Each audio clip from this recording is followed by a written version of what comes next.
হুম?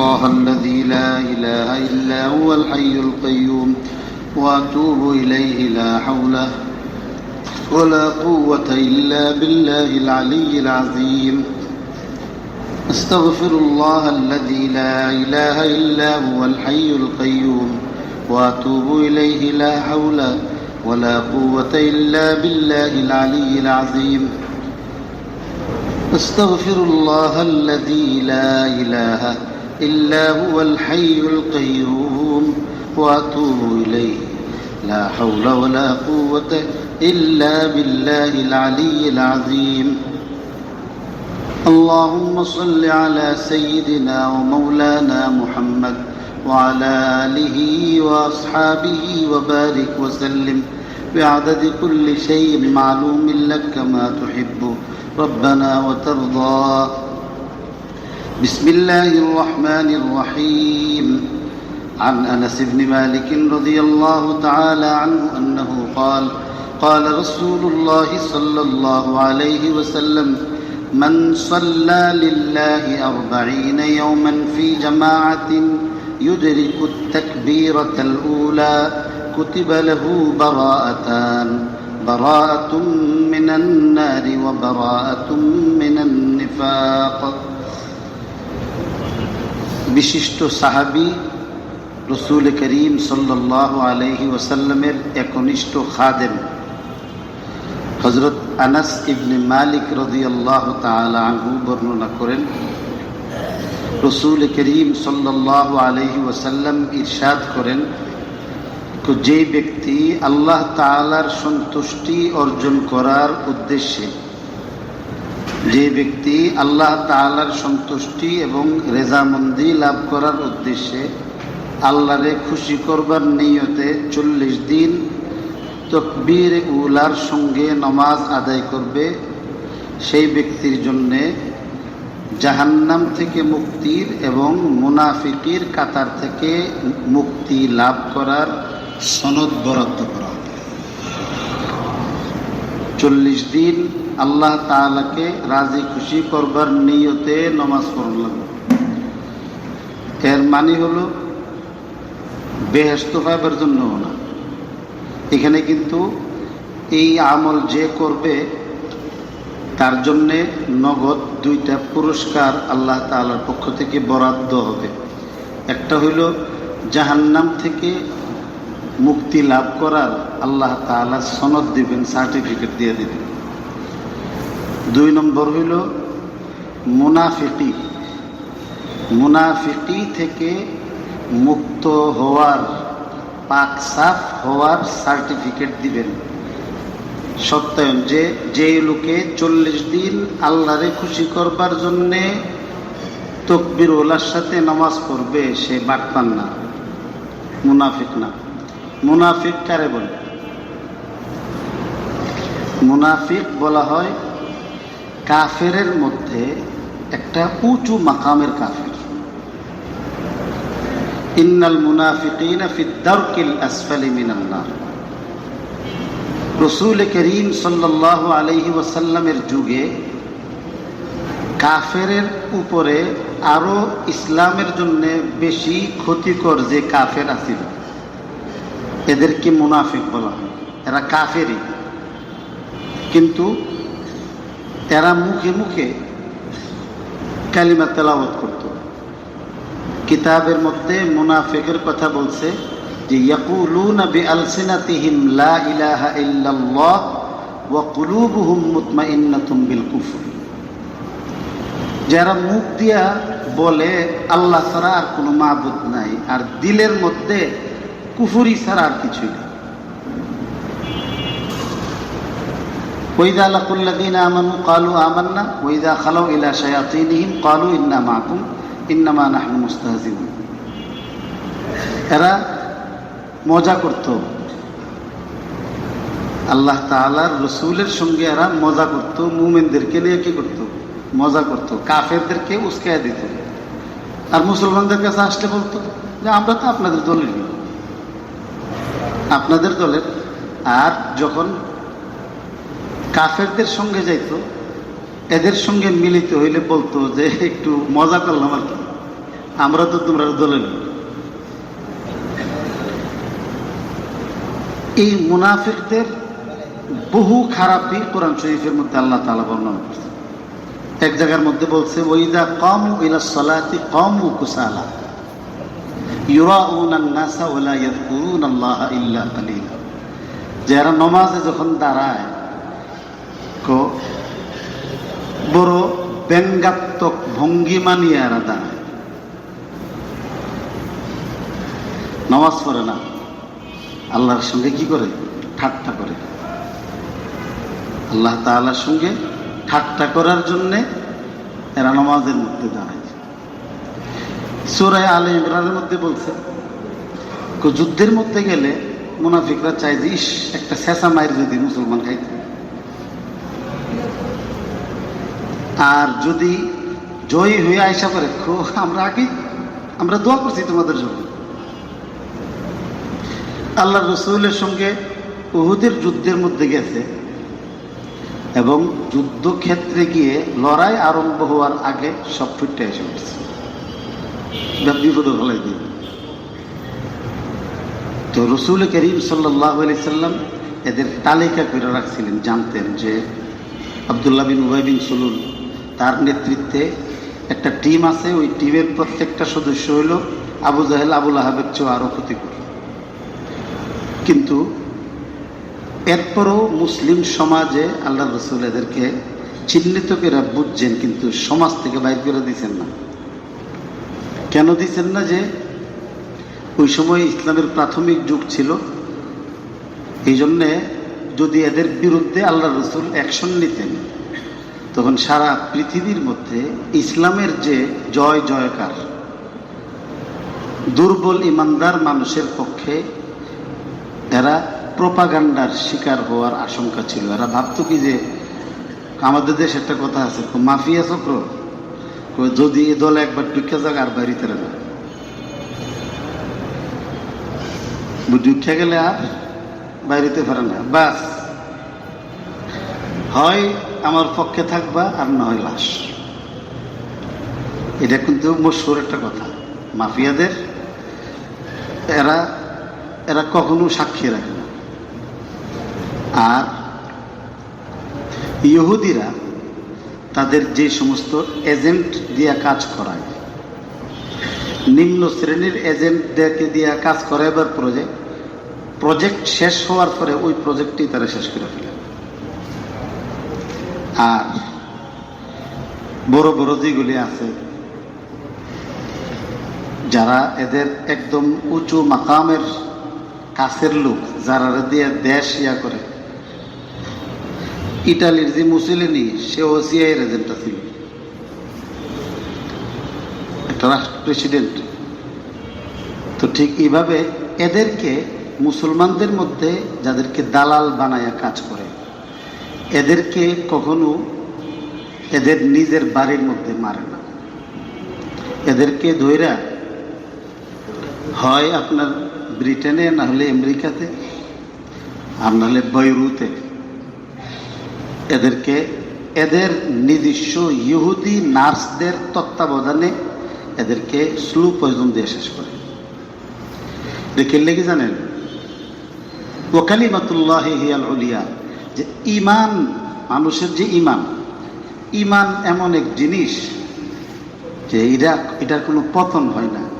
এই জন্যই তো দুনিয়াতে বাচ্চা আসার পরে আল্লাহ রাসূল শিক্ষা দিয়েছেন যে আজান দিয়ে দেবেন। এই বাচ্চার কানে আজান দিয়ে দিবেন, 100 বছর পর হইল হে আজানের উপর আমল করবে। এই জন্য এখন সিজার করে ডিব্বার ভিতরে, ইনকিউবেটারের ভিতরে ঢুকাইতে আজান দেবার লেগে দিলাম।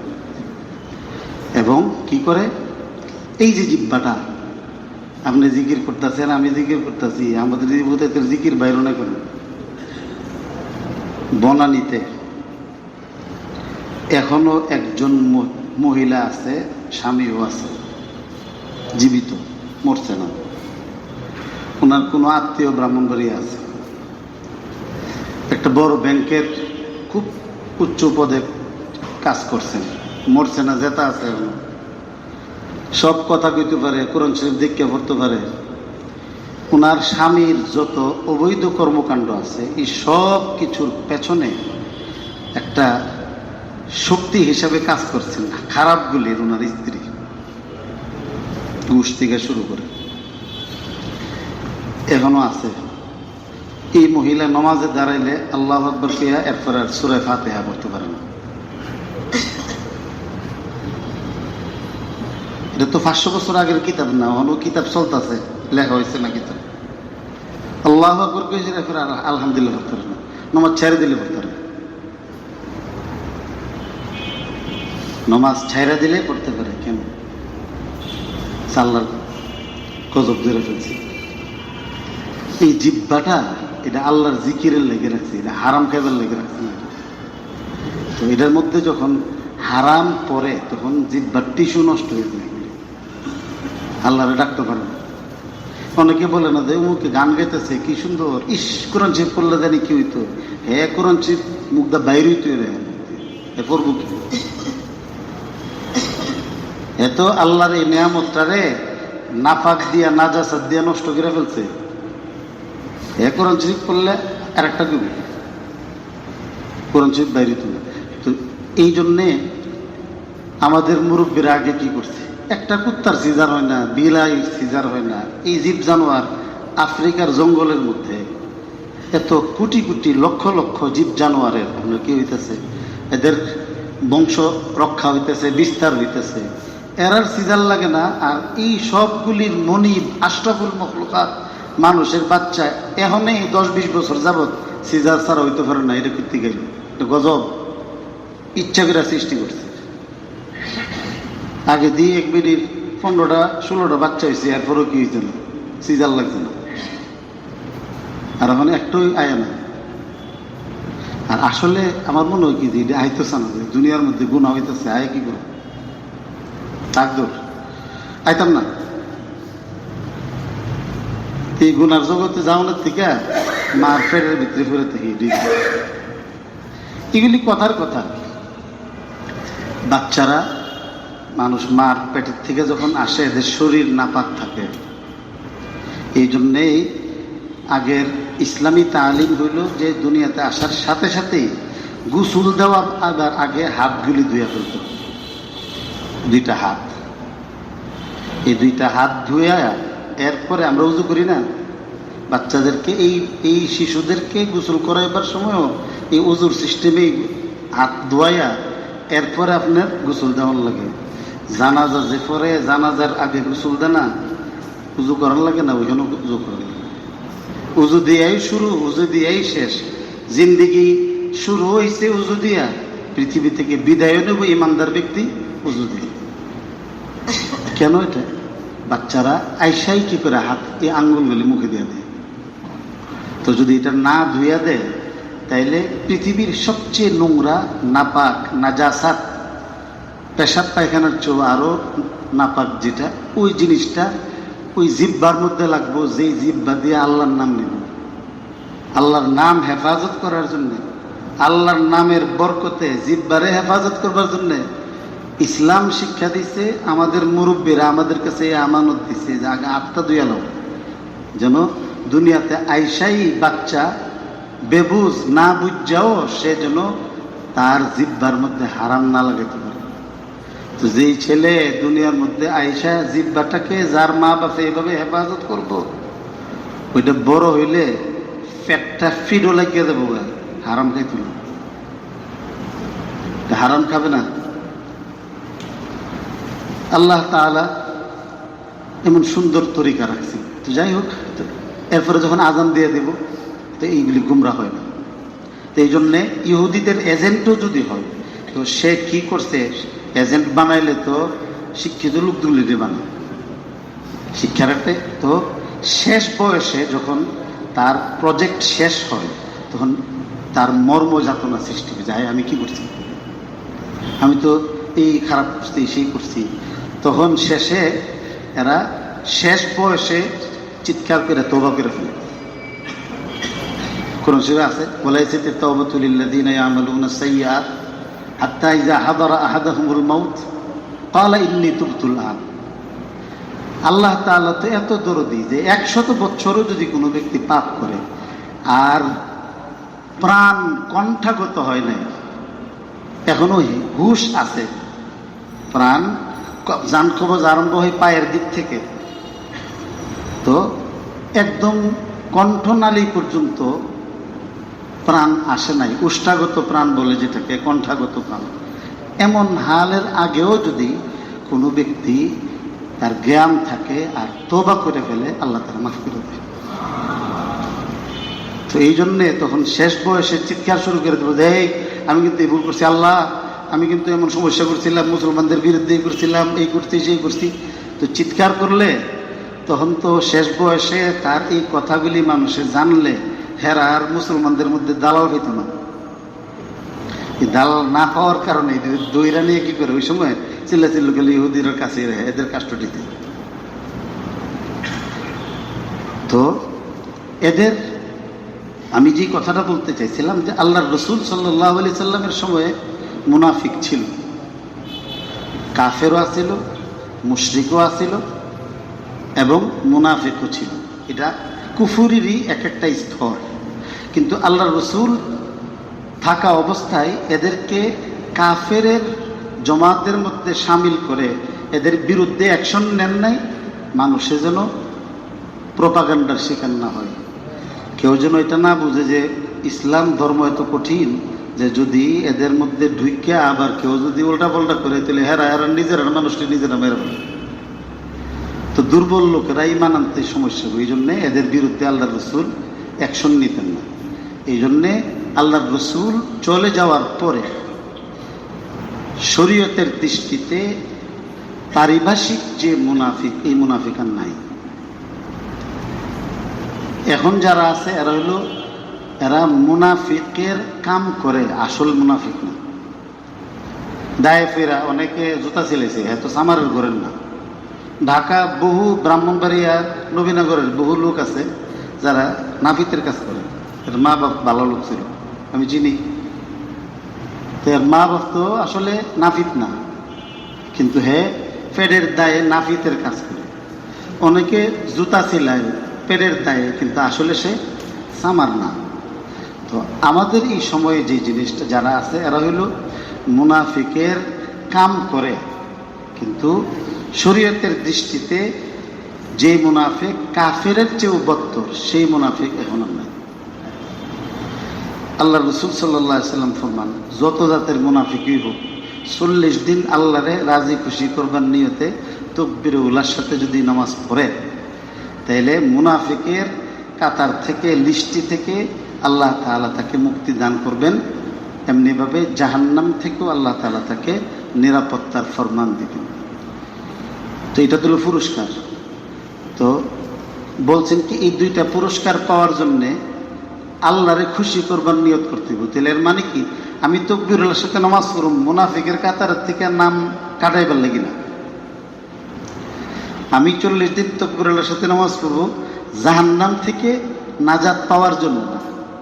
আমার আপনার সকলের সৃষ্টিকর্তা, আসমান জমিনের স্রষ্টা, জান্নাতের স্রষ্টা, জাহান্নামের স্রষ্টা, আল্লাহরে খুশি করার জন্যে আমি 40 দিন নামাজ পড়ব। পড়লে আল্লাহ আমার সেই পুরস্কার দেন।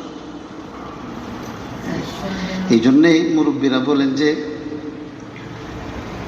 আপনার খেদমতে খুদা মিলে, এবাদতে বেহেশত মিলে। খেদমত করলে আল্লাহ মিলে, আর এবাদত করলে বেহেশত বলে। আমাদের আব্বাজির লেখা কিতাবের মধ্যে আছে এক বুজুর্গের ঘটনা, যে ওনার জন্য একজন দোয়া করছে যে আল্লাহ তাআলা যেন, দোয়া করছে আল্লাহ আপনাকে বেহেশত নসিব করে। তো উনি বললেন যে কারো, আমার লাগে এই দোয়া করতে তোরা কিছু গেল আল্লাহ আমার যেমন বেহেস্ত নসিব করে লাগে দোয়া করতেছ। গত 40 বছর যাবৎ বেহেস্তে আমার চাইতেছে, আমি এর দিকে ফিরেও চাই না। 40 বছর যাবৎ বেহেস্তে আমারে চাইতেছে, আল্লাহ তারা দিন আমারে। আমি তার দিকে চাই না, আমি তো বেহেস্তর চাই না, আমি বেহেস্তের মালিককে চাই। জিকিরের তাসাউফের মূল জিনিস যে আল্লাহরে পাও, আল্লাহরে পাই, আল্লাহরে খুশি করা, আল্লাহরে রাজি খুশি করা। আল্লাহরে খুশি করতে পারলে আব্বাজি বলছেন যে হজ্জে যাওয়ার সময় বাসার মধ্যে দোয়া করছে আব্বাজি কিছু যে আল্লাহুম্মা রযুকহুম মিনাদ দুরুই ওয়াজ জুরুর ওয়াজআল আফইদাতান নাসি তাহবি ইলাইহিম ওয়ারযুকহুম মিনাজ জুরুই ওয়াদ দুরুই লাআল্লাহুম ইয়াশকুরুন। দোয়া করছে আল্লাহ এরারে ছেলে মেয়েদের লাগি দোয়া করছে, এই দোয়াই আমরা এখন বুক করতেছি। সবাই আল্লাহ বুক করার তৌফিক দিন।